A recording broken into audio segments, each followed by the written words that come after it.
llamó de nuevo a las puertas del Sáhara. Lo que en los arranques del Neolítico hace 10.000 años fue un paraíso, se vio condenado una vez más por el caprichoso destino. Y el inmenso vergel empezó a acusar unos insólitos y preocupantes síntomas.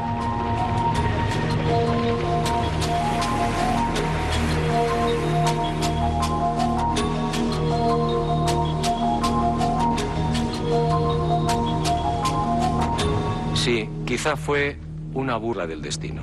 Casi nada es para siempre y mucho menos en la naturaleza. Por eso, un buen día, aquel Sáhara azul, cuna de civilizaciones, se vio humillado de nuevo. Y este fue el resultado.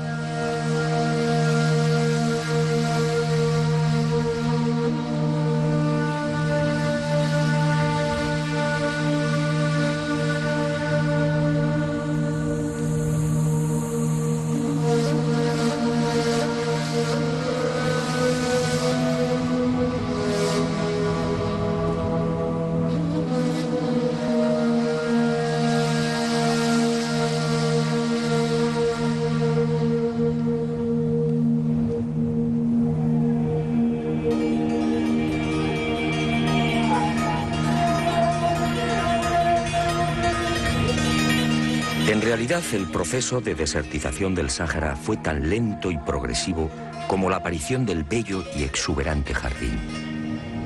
Los científicos no terminan de ponerse de acuerdo, pero todo apunta hacia una fecha fatídica, más o menos hacia el 8000 antes de nuestros días. En ese tiempo algo cambió. Los monzones perdieron fuerza y lentamente se retiraron del paraíso. Las lluvias se hicieron más esporádicas y los ríos, antaño generosos, fueron secándose ante la desesperación de un mundo habituado al verdor y la abundancia. El laberinto de lagos, entre ellos el gigantesco Chad, quedó reducido poco a poco a un puñado de cenagosas y malolientes charcas. Y los barcos varados avisaron. El primero en ser derrotado fue el territorio líbico.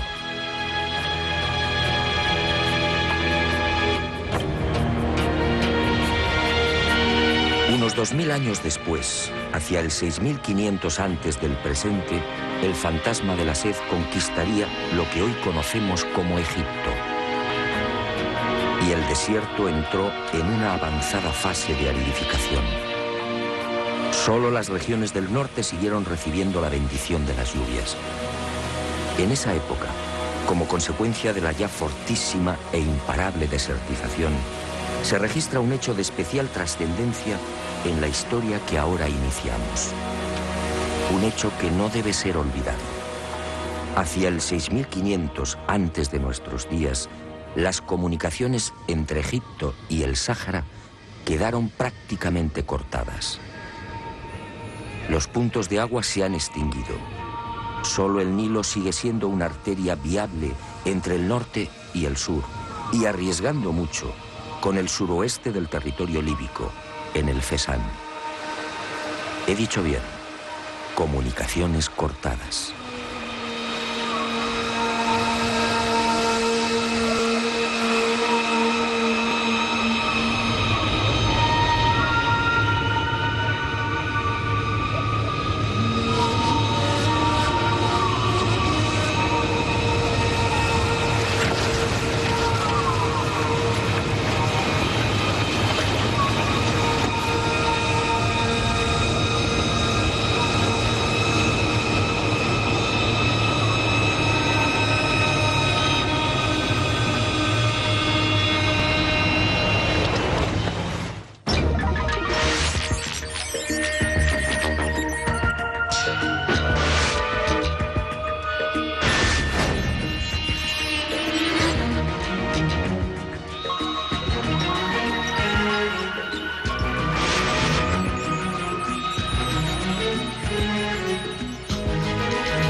condición siguió propagándose. Hacia el 5000 antes del presente, el caudaloso Igargar se rinde, y con él los grandes lagos. El proceso es inexorable. La cuenca lacustre se evapora transformándose en blancas y espesas salinas. Hoy, entre las dunas, el caótico relieve del llamado Bosque de los Petrificados es un dramático recuerdo de los cerros que fueron labrados durante siglos por las inmensas masas de agua. El viento abrasador y las tormentas de arena acuchillan los últimos reductos donde resisten bosques y cañaverales. El manto vegetal es arrastrado y la sabana muere. El Sáhara queda desnudo, cubierto ahora por mesetas graníticas, wadis polvorientos y un ejército de dunas movibles que devora cuanto encuentra a su paso. Muerte, sed y desolación. Ese será el resultado. Y se produce lo inevitable. Aquellos pueblos, autores de los grabados y pinturas rupestres, los descendientes de los hombres que conocieron a los cabezas redondas, abandonan finalmente el Sáhara. Huyen. Del viejo jardín queda muy poco. Solo el flanco occidental del Sáhara y algunas franjas interiores resisten. Pero la suerte está echada. Entre el 4800 y el 4500 antes del presente, la desertización es general. Las ciudades han sido abandonadas, los pozos cegados. Ya nadie pinta en los abrigos rocosos. Los cabezas redondas solo son un recuerdo. Un total de 5000 kilómetros desde el Atlántico al Mar Rojo y casi 3000 desde el Atlas al Sudán es engullido por el amarillo, el rojo y el negro.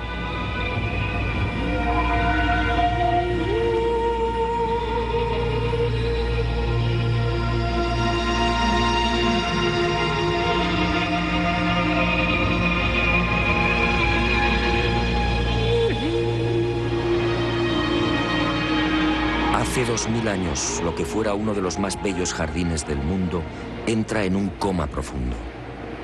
El encefalograma de la vida es casi plano. Solo los vegetales xerófitos hunden sus profundas raíces en una tierra que nadie quiere.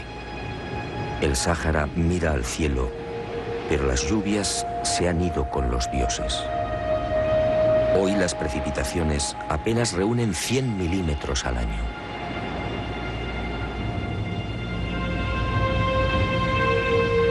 En poco más de 7000 años, el cáncer de la sed termina con un Sáhara verde y acuático. Y en el transcurso de esos milenios, la naturaleza, hostil y despiadada, empuja a los pueblos hacia los últimos oasis. Las franjas costeras y el Sahel al sur son los primeros receptores de las sucesivas oleadas migratorias. Las etnias forman un río humano. Ahora, frente a la espada de fuego del desierto, son una sola nación, unida por la calamidad.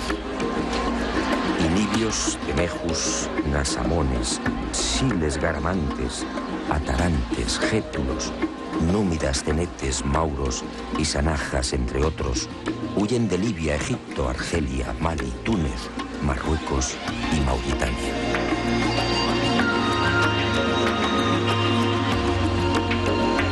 Y el mundo asiste a uno de los primeros, más intensos y dramáticos movimientos de masas de la historia. Una migración desesperada que lentamente provocaría el nacimiento de unas culturas insospechadas.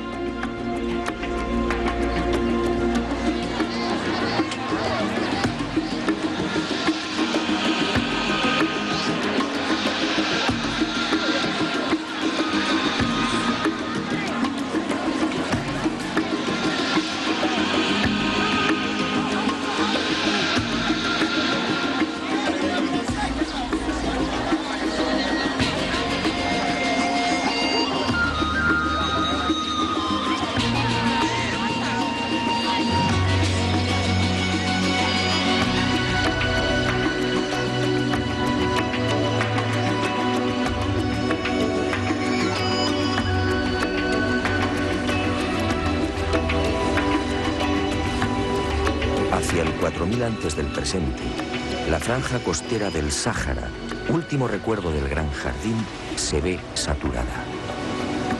Miles de seres humanos continúan desembocando en ella.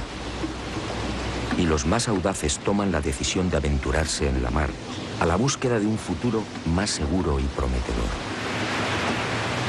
Es así como los desahuciados pobladores del Sáhara inician la conquista de lo que mucho después llamaríamos Europa.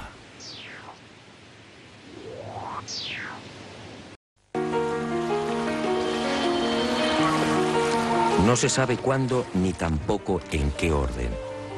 Pero la realidad es que en esos últimos 4000 años, las diferentes civilizaciones saharianas van penetrando en todas direcciones. Unas eligen la península ibérica, otras arriban a las islas del Mediterráneo, y de allí con toda probabilidad saltan a Italia y Grecia, perdiéndose hacia el este. Algunos pueblos marchan hacia las sabanas del centro y oeste de África. Otras llegan a las Islas Canarias. Finalmente, el hambre y la sed los instala también a orillas del Nilo. El hombre moderno tiene la tendencia a asociar esas corrientes migratorias en la lejana antigüedad con la imagen de unos hombres primitivos, huérfanos de ideas y de cualquier manifestación cultural. Grave error. No fue este el caso de los pueblos saharianos que invadieron la cuenca mediterránea, Canarias y el actual Egipto. Lo hemos visto con anterioridad. Las pinturas y grabados del desierto son elocuentes. Conocían la domesticación, vestían ropajes inusuales para la época, practicaban un aseo refinado, enterraban a sus muertos, sabían de la divinidad, eran expertos navegantes, comerciaban y se relacionaban con las restantes etnias y, en fin, disfrutaban de una singular escritura común, el bereber.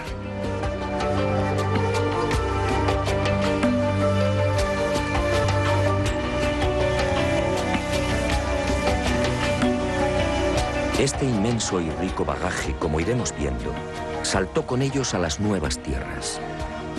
El paso del tiempo y los inevitables mestizajes modificaron sin duda muchas de esas manifestaciones. Manifestaciones sociales, religiosas y culturales que habían tenido un origen único. Un ejemplo, la citada escritura bereber antigua. Nacida probablemente como un sistema compacto y homogéneo de comunicación, con un alfabeto claro y brillante, terminó deformándose ante la inevitable erosión de los cruces humanos. Y aunque conservó muchos signos comunes, en esos milenios asistió al nacimiento de otros alfabetos casi idénticos. Y en ese rodar apareció el tifinagh, la grafía utilizada hoy por los tuaregs, hija en definitiva de aquel primitivo bereber. Casi sin querer, de la mano de la desertización y de las sucesivas migraciones humanas, había descubierto el porqué del gran dilema.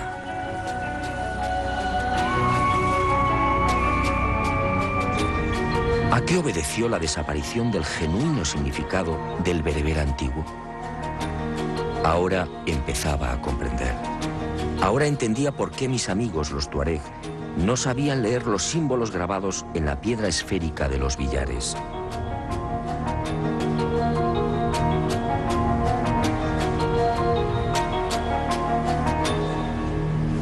Como usted puede imaginar, esta insólita historia me llevaría muy lejos. Caí en la tentación y me propuse seguir la pista de aquellas civilizaciones que huyeron del Sáhara. Una vez más, las sorpresas fueron encadenándose. No hay unanimidad en los criterios científicos y antropológicos respecto a los primeros pobladores del archipiélago canario. Expertos como Fusté, Verneau y Swiderski consideran que los hombres que colonizaron el norte de África, los cromañones, se propagaron también hacia las Canarias entre el 2500 y el 1000 a.C. Otros apuestan por un poblamiento más reciente, quizá alrededor de los siglos V o IV antes de nuestra era. Sea como fuere, lo que parece claro es que las islas terminaron por recibir varias de esas corrientes migratorias que huían de la desertización. Quizá desde el norte, en la región del actual Túnez, o quizá desde la vecina Mauritania, separada de las Canarias por un centenar de kilómetros. Esos pueblos saharianos fueron conocidos como guanches.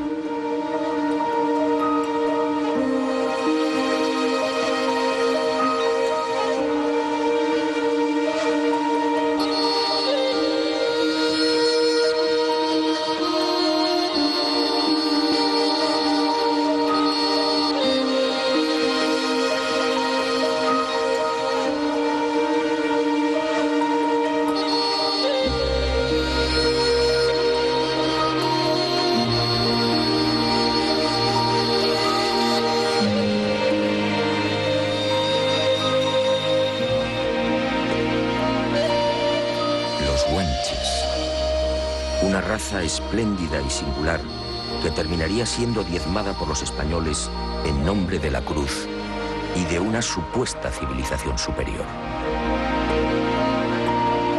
Pero la ambición y crueldad de los castellanos no lograrían borrarla del todo. Los guanches trasladaron a las Canarias muchos de los secretos y costumbres heredados de aquellos lejanos encuentros con los cabezas redondas en el corazón del paraíso sahariano. Repasemos muy por encima algunos de esos vestigios tan íntimamente ligados a los pueblos del Sáhara. Primera gran sorpresa: la escritura líbico-bereber. Con toda probabilidad una de las señales clave. Aparece en todas las islas. Aparece en barrancos, cuevas y abrigos, bien siguiendo la técnica de la incisión o del picado. Las primeras noticias sobre estos alfabetos bereberes se remontan a 1873, cuando Padrón advierte de los grabados encontrados en hierro. Desde entonces, decenas de expertos han venido trabajando en el estudio e inventario de una treintena de estaciones o asentamientos que suman más de 50 paneles con cientos de signos. Para Renata Springer, una de las expertas más activa y rigurosa en el análisis de estos alfabetos canarios, el examen de los mismos sugiere un estrato cultural común y una íntima vinculación con la cultura bereber.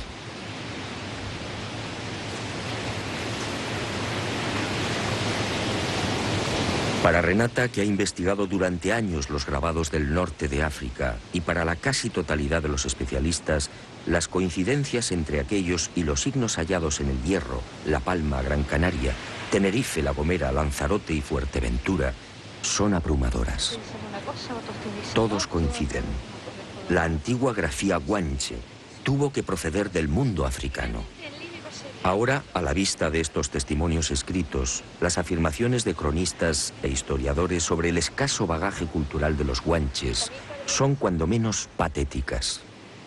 Sedeño, por ejemplo, llega a decir que los antiguos canarios no conocían letras ni caracteres, aunque se valían de pinturas toscas. ¿Quiénes eran los ignorantes? ¿Los vencedores o los vencidos?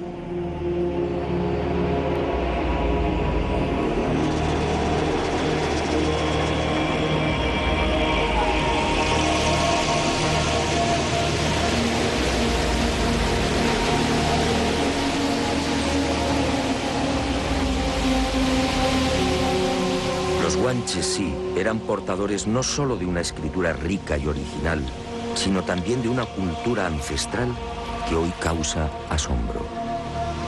Según la antropología biológica, se trataba de un pueblo de raza blanca, con un 80 o un 90% de individuos de cabellos y ojos oscuros. Solo los del norte, en un 10 o un 20%, eran rubios, con ojos claros. La genética, muy recientemente, ha venido a confirmar las sospechas de lingüistas, arqueólogos y antropólogos.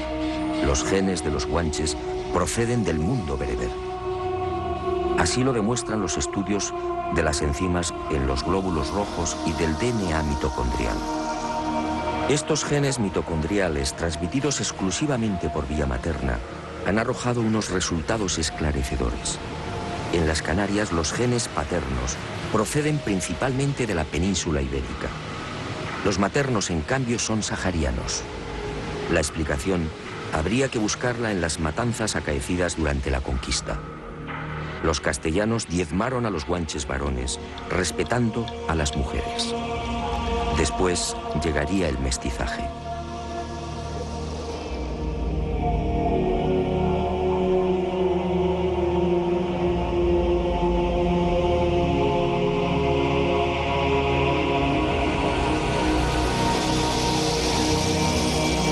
Guanches en general robustos, bien adaptados al terreno. De tallas notables, con una media de 1,70 metros para los hombres y 1,56 para las mujeres. Guanches con una capacidad craneal media de 1.557 centímetros cúbicos. Una cifra que presupone un importante desarrollo mental. En otras palabras, lo contrario a lo escrito y divulgado por los conquistadores españoles. Los guanches no eran salvajes. Los guanches adoraban a un Dios único, invisible y sustentador de todo lo creado. Lo llamaban Aborak, es decir, el grande, el sublime. Era el Dios de sus ancestros con el que podían establecer un diálogo directo, algo que sorprendió y no gustó a los evangelizadores castellanos.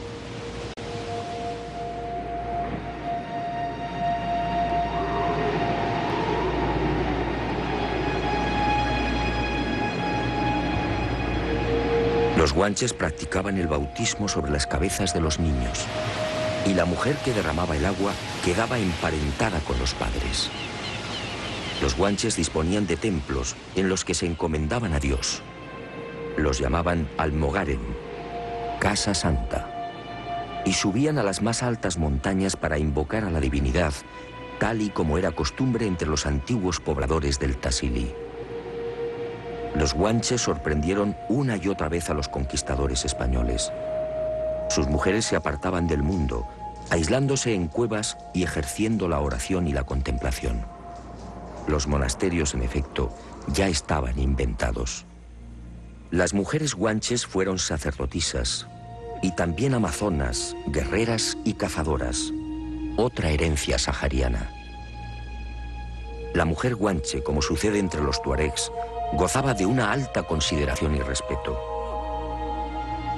Podía sentarse en el trono y gobernar al pueblo, como ocurrió con la mítica Tin Jinan, la mujer gigante que veneran los tuaregs.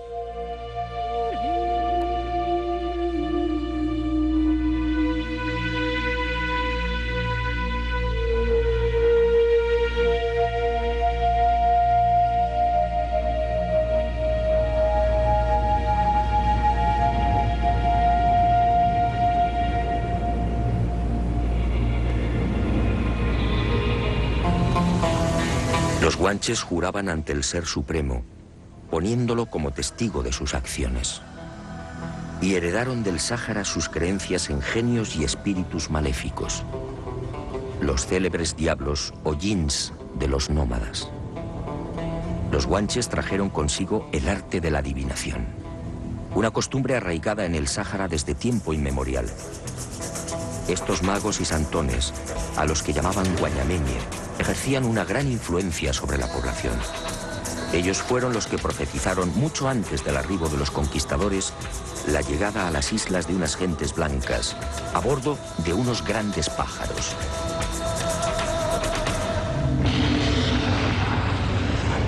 Y del mundo bereber proceden igualmente sus ideas sobre las fuerzas del mal.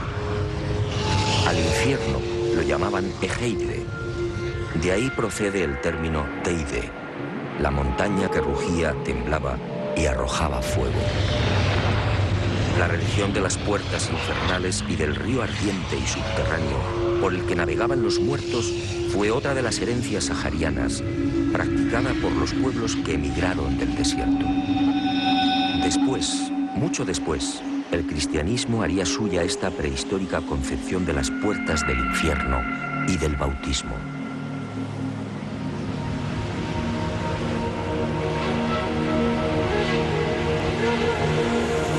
Y como los tuareg y bereberes, los guanches sintieron un especial terror por determinadas montañas, lo que hoy en el Sáhara se conoce como montañas del diablo. Allí habitaban los dioses y los jinns.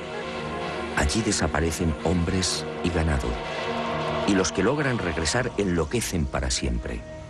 Son las cumbres sagradas como las del Tassili, donde un día descendieron los cabezas redondas.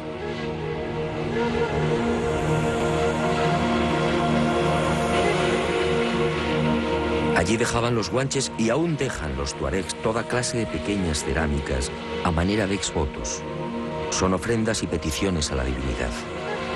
Allí quemaban los guanches hierbas olorosas exactamente igual que los bereberes de hoy. Y eran los guanches gentes alegres y festivas, amantes de toda suerte de juegos y desafíos. Uno de ellos consistía en el levantamiento de piedras. Enormes rocas que alzaban a pulso, desplazándolas por hombros, cuello y espaldas. Un deporte tradicional entre los vascos, otro pueblo que también emigró del Sáhara.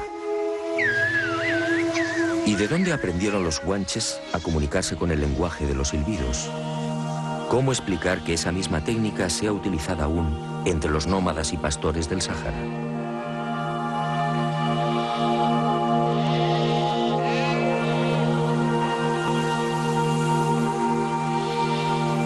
Y al igual que los antiguos pobladores saharianos, los guanches en tiempos de sequía conducían el ganado hacia lugares despejados. Allí apartaban las crías de las ovejas y esperaban a que los balidos de los corderos atrajeran la atención del Ser Supremo, regalándoles la lluvia. ¿Otra casualidad?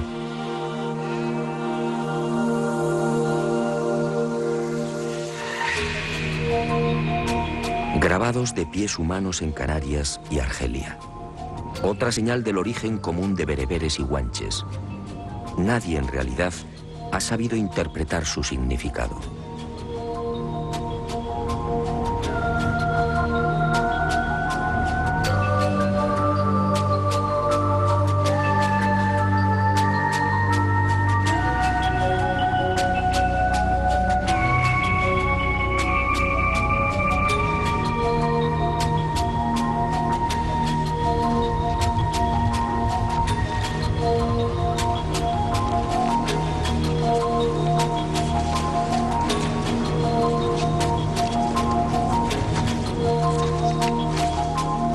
Los guanches, como los descendientes de aquel jardín sahariano, tuvieron desde el principio una clarísima idea de la supervivencia después de la muerte.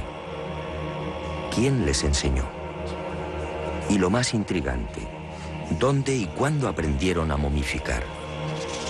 Aunque las técnicas guanches no son idénticas a las egipcias, no pude evitar un lógico pensamiento. Si guanches y egipcios emigraron del Sáhara, lo más probable es que el arte de la momificación partiera de una enseñanza común.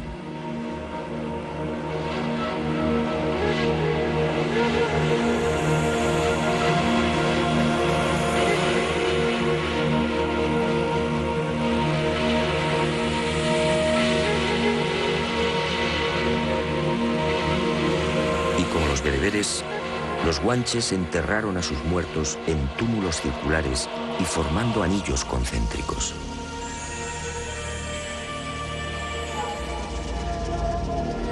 Los guanches disponían también de una profesión que, a mi entender, nos empuja a reflexionar sobre otros pueblos igualmente salidos del Sáhara. Los embalsamadores. Hombres y mujeres especializados en el lavado de los cuerpos, en la extracción de las vísceras y en el relleno de los restos. Este proceso, conocido como mirlado, solo podía ser desarrollado por unos especialistas que jamás tenían contacto con el resto de la comunidad. Eran los apestados, hombres y mujeres que no podían ser tocados y que recibían el alimento a distancia.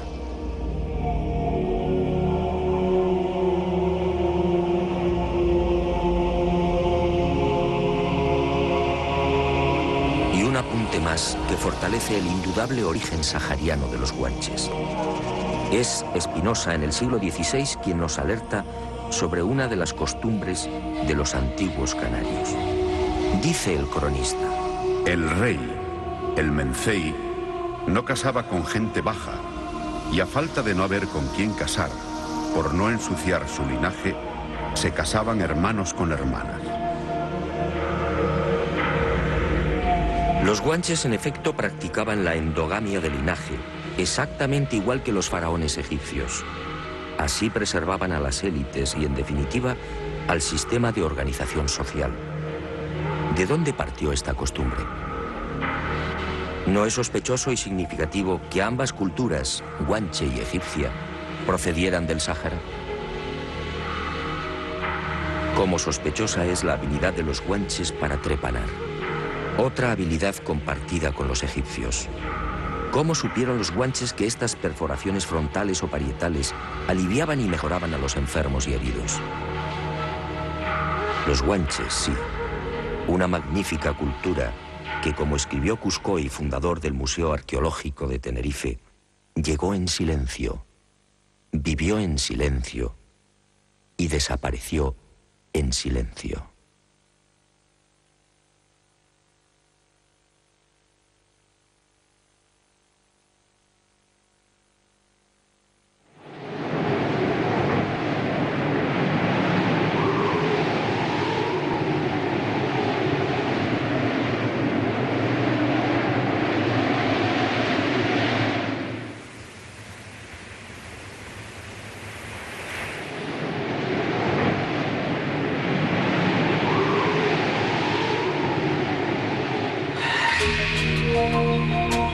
Las otras dos grandes corrientes migratorias procedentes del Sáhara me reservaron otras tantas y desconcertantes sorpresas.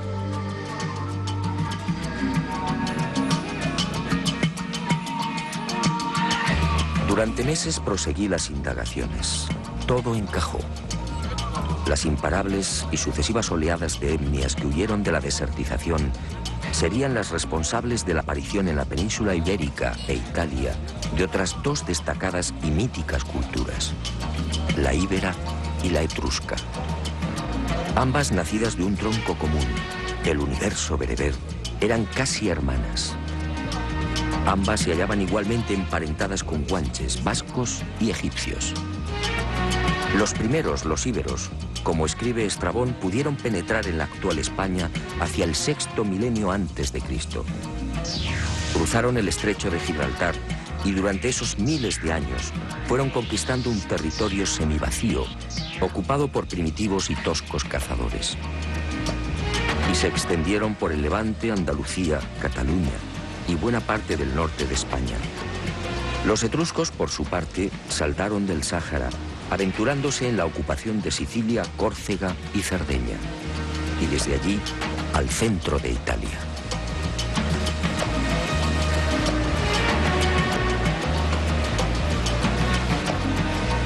Estas hipótesis sobre los orígenes de íberos y etruscos no son aceptadas por muchos de los historiadores.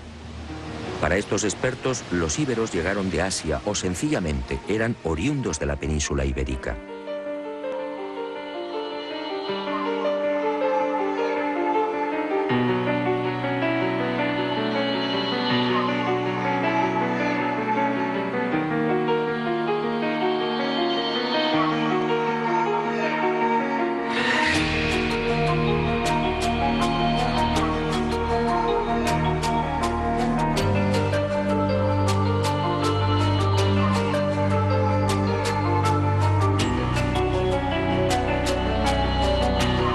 Otros comparten el criterio sahariano. En el caso de los etruscos, la mayor parte de los especialistas se muestra disconforme con el posible origen bereber. Para algunos procedían de la península anatólica, como defendía Heródoto. Es el llamado origen oriental. Para otros, los etruscos nacieron en la propia Italia, tesis defendida por Dionisio de Halicarnaso. Por último, hay quien defiende el origen centroeuropeo, como postulaba Niebuhr. La verdad es que al analizar algunos de los rasgos y características principales de ambos pueblos, la única tesis coherente es el bereber. Veamos hasta dónde llegan esas aplastantes coincidencias.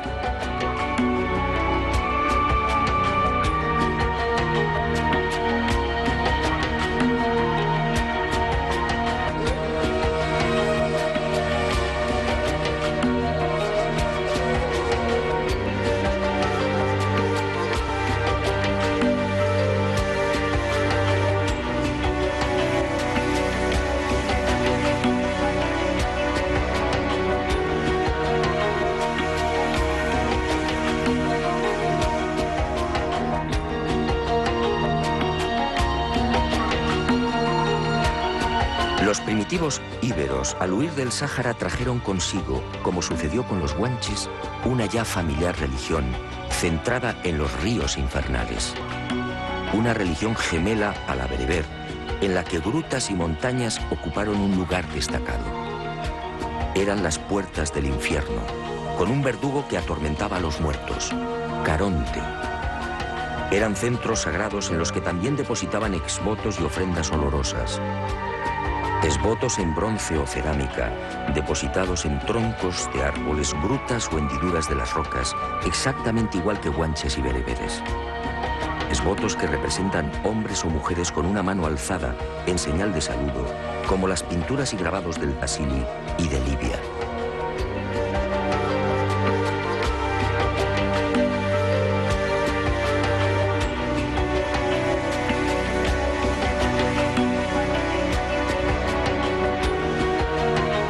Una religión que entronizó también a la diosa madre. Una divinidad femenina de primer orden, asociada al mundo de ultratumba y a la fecundidad. Los íberos tenían plena conciencia de la vida después de la muerte. Y al igual que guanches y bereberes, acompañaban los restos de los difuntos con alimentos y objetos personales. Incineraban a sus muertos y depositaban las cenizas en urnas, exactamente igual que los etruscos. Y me pregunto, si ambos pueblos hubieran sido autóctonos, ¿cómo explicar tan singular coincidencia?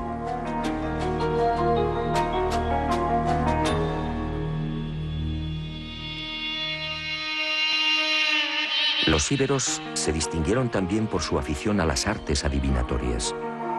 Una tradición compartida por sus hermanos bereberes, guanches y etruscos. ¿Casualidad? ¿Y qué decir del vestuario y las joyas? El ajuar íbero solo es comparable al etrusco.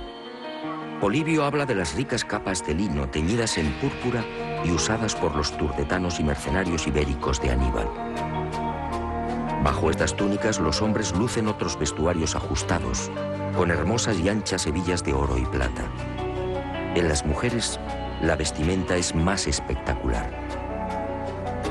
Está formada por una superposición de túnicas con capas bordadas que reposan sobre los hombros. Y se tocan con velos y chales. Colgantes, brazaletes y collares finamente trabajados decoran las esculturas en piedra y los bronces hallados en decenas de asentamientos. Unas vestiduras, tocados y adornos que ya hemos visto en los grabados y pinturas de hace 10.000 y 9.000 años en el Sáhara. Toda una herencia bereber que se refleja igualmente en la extraordinaria pasión de los íberos por el toro y los seres sobrehumanos.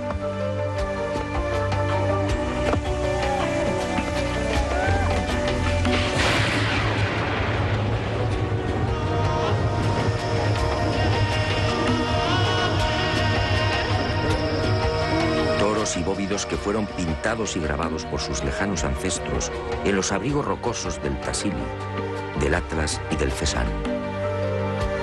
Seres monstruosos, alados, con cabezas de felino o de perro, pintados y grabados a cientos en el corazón del Sáhara. Y finalmente la escritura y la genética. Aquella prodigiosa cultura dejó múltiples ejemplos de sus alfabetos, muchos de ellos alterados ya por las lógicas influencias de otros pueblos. Hasta el momento han sido hallados más de 600 testimonios escritos. Y al examinarlos aparecen nuevamente los viejos y ya familiares símbolos que integraron el bereber antiguo, exactamente igual que en la escritura guanche, exactamente igual, como veremos, que en la escritura etrusca. Pero por si no habían suficientes pruebas que demuestran el claro origen sahariano de los íberos, la genética entró nuevamente en acción. Y un equipo del doctor Antonio Arnaiz, catedrático de la Universidad Complutense de Madrid, viajó por el norte de África examinando los potenciales genéticos de los bereberes. Al compararlos con los de los españoles, legítimos descendientes del pueblo íbero, los resultados fueron abrumadores. Los genes HLA de unos y otros conservan el mismo sustrato. En otras palabras, íberos o españoles y bereberes poseen un origen común. Pertenecen a la misma raza. Al igual que a los guanches, la desertización los expulsó de su verdadera patria.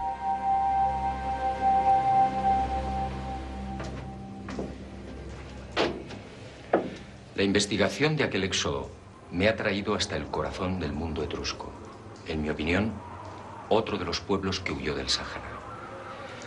Aquí, en esta tumba y en otras similares, he encontrado lo que buscaba: las puertas del infierno.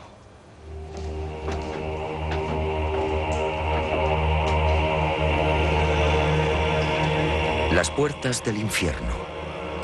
Ya no se trataba de tradiciones orales.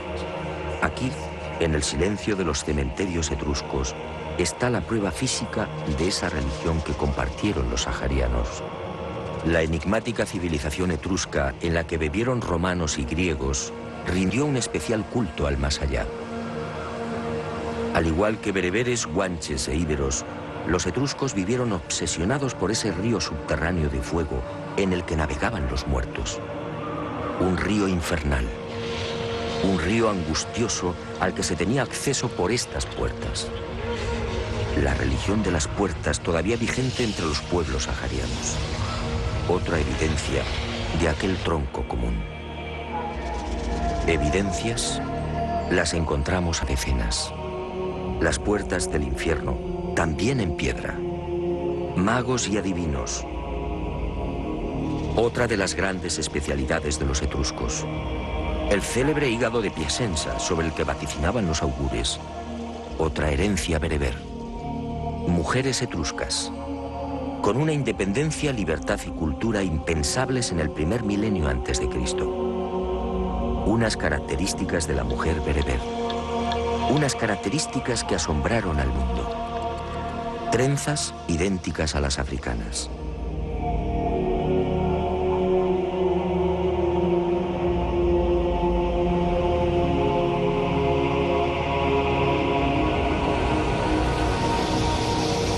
Circulares como los construidos por sus antepasados en el Sáhara.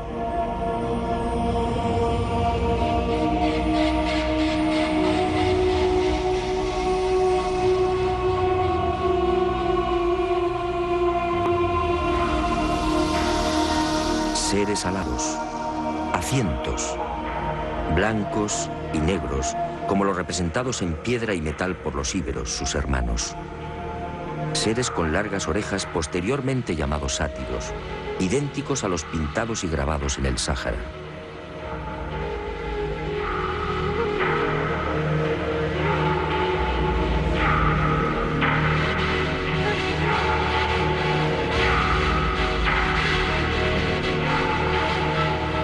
Y de nuevo los familiares símbolos bereberes, todavía reconocibles en la escritura etrusca. Una escritura, insisto, que partió del lenguaje común sahariano y que, como sucedería con la íbera, fue deformándose, presionada por múltiples influencias. Bereber antiguo en la escritura guanche, en la íbera y en la etrusca. ¿Casualidad?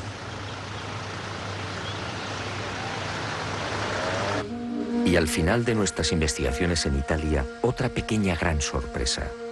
Ocurrió por aparente casualidad. Al penetrar en una de las salas del Museo Etrusco de la ciudad de Tarquinia, algo extraño y superior a mí me empujó con fuerza hacia uno de los sepulcros. La fría mirada de la estatua, un magistrado del siglo III a.C. y que recibió el nombre de Laris Pulena, cobró vida.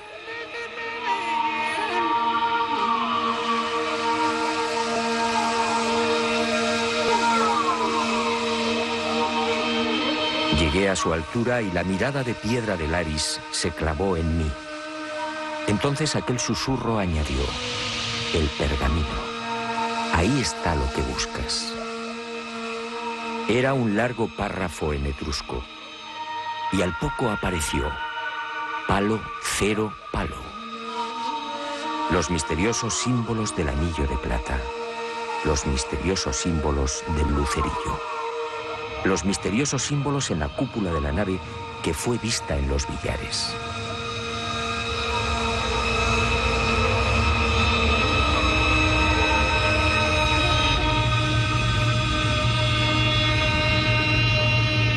Y comprendí. En realidad poco importaban los supuestos mensajes del lucerillo y del anillo de plata. Aquella mágica aventura por el Sáhara y Europa cobró un nuevo significado, quizá el único o el más importante. Aquel intrigante palo, cero palo y el resto de los signos bereberes no eran otra cosa que unas sabias flechas indicadoras. Las pistas que me habían conducido a una realidad tan profunda como ignorada. La realidad de un continente, África, que fue cuna de grandes civilizaciones. África, hoy abandonada y despreciada por un hombre blanco que paradójicamente salió de ella. Y en la afilada mirada de los tuaregs leí el final del mensaje. Escribamos de nuevo la historia.